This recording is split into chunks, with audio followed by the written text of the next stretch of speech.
جی السلام علیکم۔ اب آپ خیریت سے ہیں؟ امید کرتا ہوں کہ آپ سب بالکل ٹھیک ہوں گے، اللہ پاک کے امان میں ہوں گے۔ کیا چل رہا ہے آج کل فکشنل ورلڈ میں؟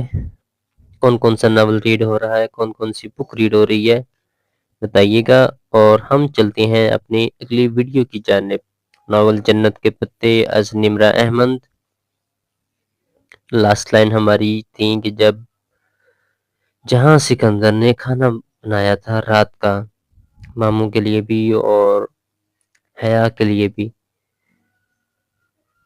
وہ خود بھی بہت شوق سے کھا رہی تھی۔ ڈی جے کے بعد یہ پہلا کھانا تھا جو اس نے دل سے کھایا تھا۔ اور ساتھ ہی ٹی وی پہ چلتی ہے خبر، کونیا میں 2 لڑکیوں کا اغوا۔ اور اب ہم چلتے ہیں اپنی اگلی ویڈیو کی جانب۔ ٹی وی اسکرین پہ بی بی سی چل رہا تھا، اور جو خبر نیوز کاسٹر نے پڑھی اس پہ ان تینوں نے چونک کر سر اٹھایا۔ کونیا ترکی کا شہر، جلال الدین رومی کا شہر۔ جہاں نے بجلی کی تیزی سے ریموٹ اٹھایا اور چینل بدل دیا۔ کیا کہا اس نے؟ کونیا؟ ابا جو ہاتھ روک کر اسکرین کو دیکھنے لگے تھے، چینل تبدیل ہونے پہ الجھ کر جہاں کو دیکھا۔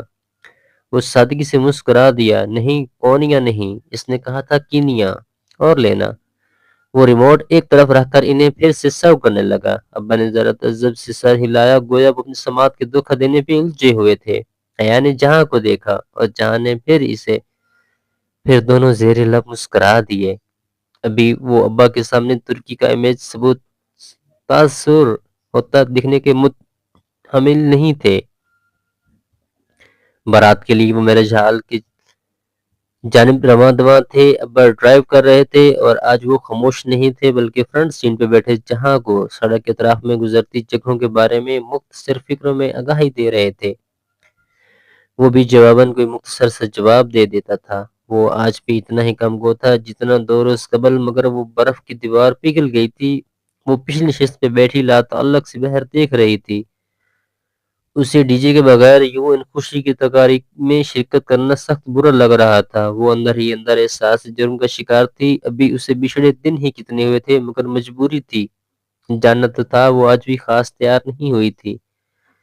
کاجل اور نیچرل لپسٹک کے علاوہ کوئی میک اپ نہیں کیا، بال یوں ہی کھلے چھوڑ دیے، جویلری بھی نہیں پہنی، ضرورت بھی نہیں تھی کہ اس کی لمبی ٹخنوں سے بلشت پھر بڑ اونچی قمیض کے گلے پہ کافی کام تھا۔ وہ شیفون کی قمیض تھی اور اس کا رنگ آلو بخارے کے چھلکے کا سا تھا۔ قمیض کا گلا گردن تک بند تھا اور گردن سے لے کر 2 بالشت نیچے تک سیاہ اور آلو بخارے کے رنگ کے چھوٹے بڑے ہر سائز کے نگ لگے تھے۔ ان کی جلملاہٹ بہت خوبصورت تھی۔ نیچے ہم رنگ سلک کا پاجامہ تھا اور آستینیں کلائیوں تک آتی چوڑی دار تھیں، لیکن آج بھی اسے کل کی طرح اپنے لباس کی خوبصورتی سے قطعاً دلچسپی نہ تھی۔ میرج ہال کے باہر بارات ابھی ابھی اتری تھی۔ داخلی دروازے پہ خاصا رش تھا۔ سجی سنوری زیورات، قیمتی ملبوسات اور خوشبوؤں میں رچی بسی لڑکیاں اور خواتین گاڑیوں سے نکل کر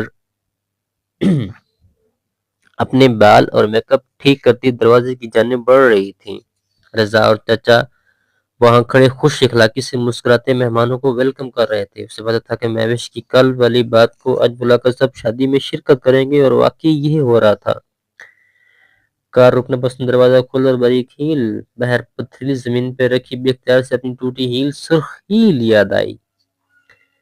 سر جھٹک کر وہ باہر نکلی اور پرس سنبھالتے ہوئے دروازہ بند کیا۔ ابا جہان اور اماں ایک ساتھ میرج ہال کے داخلی دروازے کی جانب بڑھ رہے تھے، اور وہ بھی وہیں چلی جاتی اگر جو اس کے پاؤں پہ وہ پتھر آ کر نہ لگتا۔ اوچ! اس نے اکراہ کر پیر ہٹایا۔ وہ بجلی کا چھوٹا سا ٹکڑا تھا۔ اس نے گردن اٹھا کر ادھر ادھر دیکھا۔ وہ مخالف سمت سے آیا تھا، جہاں پارکنگ میں گاڑیاں کھڑی تھیں، اور کسی نے بہت تاک کر اسے مارا تھا۔ ان گزرے 3-4 ماہ میں اسے اتنا اندازہ تو ہو گیا تھا کہ اس کے ساتھ اتفاقات نہیں ہوتے۔ اس نے متلاشی نگاہوں سے اسے مت دیکھا اور پھر ٹھہر سی گئی۔ پارکنگ کے پیچھے سے ایک ہیولا سا نکلا اور اس کی جانب بڑھنا لگا۔ چند لمحے تو وہ اپنی جگہ سے ہل نہیں سکی۔ رات کی تاریکی میں پارکنگ ایریا کو اونچی پولز کی سرخ بتیوں نے مدھم سی روشنی میں روشنی بخش رکھی تھی۔ اس روشنی میں وہ صاف دکھائی دے رہا تھا، یا دے رہی تھی، بھڑکتا ہوا